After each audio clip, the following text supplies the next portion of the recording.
తెలంగాణలో Congress party self goal వేసుకుందా? ఏడాది పాలనపై పోల్ నిర్వహించి పరేషాన్ అవుతుందా? ఈ పోల్పై పార్టీ హైకమాండ్ సీరియస్ అయిందా? ఈ ఏడాది పాలనపై అప్పుడు ఎందుకు పోల్ పెట్టారని నేతలకు క్లాస్ తీసుకుందా? అటు ఇదే అవకాశాన్ని బీఆర్ఎస్ పార్టీ కూడా చక్కగా వాడుకుంటుందా?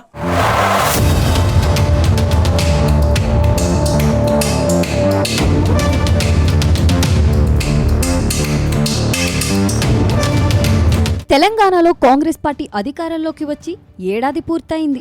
ఏడాది పాలనలో 6 గ్యారంటీల్లోని కొన్నింటిని ఇప్పటికే అమలు చేసింది. ఈ నెల 26వ తేదీన మరో 4 గ్యారంటీలను సీఎం రేవంత్ రెడ్డి ప్రారంభించారు.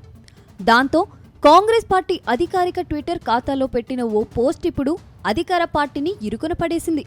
రాష్ట్రంలో ఫామ్ హౌస్ పాలన కావాలా, ప్రజల వద్దకు పాలన కావాలా అంటూ పోల్ నిర్వహించారు.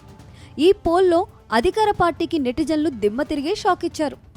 కాంగ్రెస్కు వ్యతిరేకంగా మెజారిటీ సభ్యులు ఫామ్ హౌస్ పాలన కావాలని చెప్పడంతో అధికార పార్టీ నేతలు తలలు పట్టుకుంటున్నట్టు తెలుస్తుంది.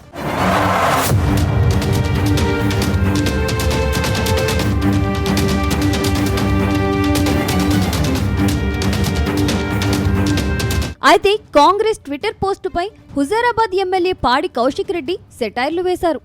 రేవంత్ రెడ్డి ఏడాది పాలనపై ప్రజలు కాంగ్రెస్ చెంప చెల్లుమనిపించారని మండిపడ్డారు. నెటిజన్ల ఓటింగ్తో రేవంత్ రెడ్డి దిమ్మ తిరిగిపోతుందని గుర్తు చేశారు. ఏడాది పాలనలో సీఎం రేవంత్ రెడ్డి పనితీరు కొండను తవ్వి ఎలుకను పట్టినట్టు ఉందని చెప్పారు. అటు కేసీఆర్ పాలనలో 1,52,00,000 ఎకరాలకు రైతు బంధు ఇస్తే రేవంత్ రెడ్డి 1,50,00,000 ఎకరాలకే రైతు భరోసా ఇస్తున్నారని ఆరోపించారు. కొండను తవ్వి ఎలుకను పట్టినట్టు రేవంత్ రెడ్డి గారి ప్రభుత్వం వివరిస్తూ ఉంది. ఇవాళ రైతు భరోసా ఫర్ ఎగ్జాంపుల్ చెప్తున్నా, నా హుజూరాబాద్ కాన్స్టిట్యున్సీలో మేము అధికారంలో ఉన్నప్పుడు, కేసీఆర్ గారు అధికారంలో ఉన్నప్పుడు, కేసీఆర్ గారి నాయకత్వంలో మేము పంచినది ఎంత? 1,18,216 ఎకరాలు నా హుజూరాబాద్ నియోజకవర్గంలో. వీళ్ళేమో మొత్తం ఎంక్వైరీ చేసి ఇప్పుడు వీలు వంచేది ఎంత అంటే 1,17,630 ఎకరాలు. అంటే వీళ్ళు తీసింది ఎన్ని ఎకరాలు అంటే కేవలం 586 ఎకరాలు మాత్రమే తీసిండ్రు. రాష్ట్ర వ్యాప్తంగా మీరు చూస్తే ఇది అధికారికంగా ఇచ్చిన రిపోర్ట్. ఇది నేను ఉట్టి కూడా చెప్తలేను, గాలి మాటలు మాట్లాడతలేను. ఇది అధికారికంగా ఇచ్చిన రిపోర్టే తీసుకొని మీ అందరు కూడా చెప్తా ఉన్నాను. మరోవైపు బీఆర్ఎస్ నేతలకు కాంగ్రెస్ కౌంటర్ ఇచ్చే ప్రయత్నం చేశారు. టీపీసీసీ పోల్ రిజల్టును బీఆర్ఎస్ సోషల్ మీడియా పబ్లిసిటీ చేయడం సంతోషంగా ఉందని ఎద్దేవా చేశారు. బీఆర్ఎస్ అసలు రూపం తెలుసుకోవడం కోసమే తాము ఈ పోల్ చేపట్టామన్నారు. ఈ పోల్ ద్వారా బీఆర్ఎస్ సోషల్ మీడియా తప్పుడు ప్రచారం ప్రజలకు తెలిసిపోతుందని వెల్లడించారు. బీఆర్ఎస్ సోషల్ మీడియా అమెరికా నుండి నడుస్తుందన్నారు.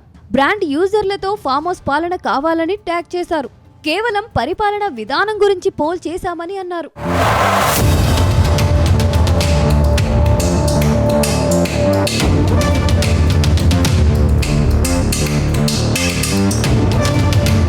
మొత్తంగా కాంగ్రెస్ పోల్పై ఇప్పటి వరకు 70% మంది ఏ ఆప్షన్పై క్లిక్ చేశారు.